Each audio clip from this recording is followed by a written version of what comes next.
Okay, let's get more on those talks in Geneva. Sinan Hatahet joins me. He's the Deputy Executive Director of the Omran Center for Strategic Studies. Many thanks for joining us, Sinan. Thank you. After days of uncertainty about will they, won't they come, we know now the Syrian opposition group, the HNC group, is now on the way to these talks. Surely that's good news.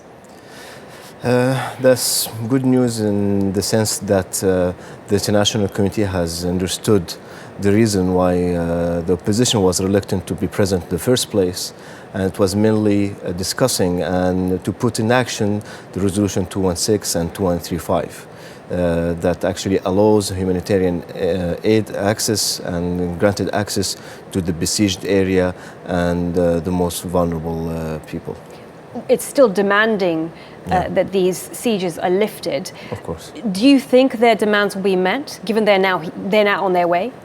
Well, this is the challenge, and this is mostly on the UN, and to show actually their capacity and capability to bend the regime arm, because this has been already stated in a couple of very old resolution now that dates from more than a year, and lately in the latest resolution in regard to Syria, which is 2254, and all these resolutions which has been signed by the Security Council clearly stipulate that the regime should lift besieging, these cities and grant humanitarian access to all these regions.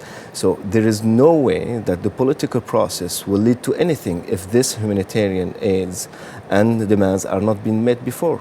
Okay, I guess we will see what happens on that next week. But let's talk about the HNC, the Syrian opposition group. Would you say that it is a fair representation of the Syrian opposition? It does have a large spectrum of the opposition, including the military forces and revolutionary forces, as well as a large spectrum of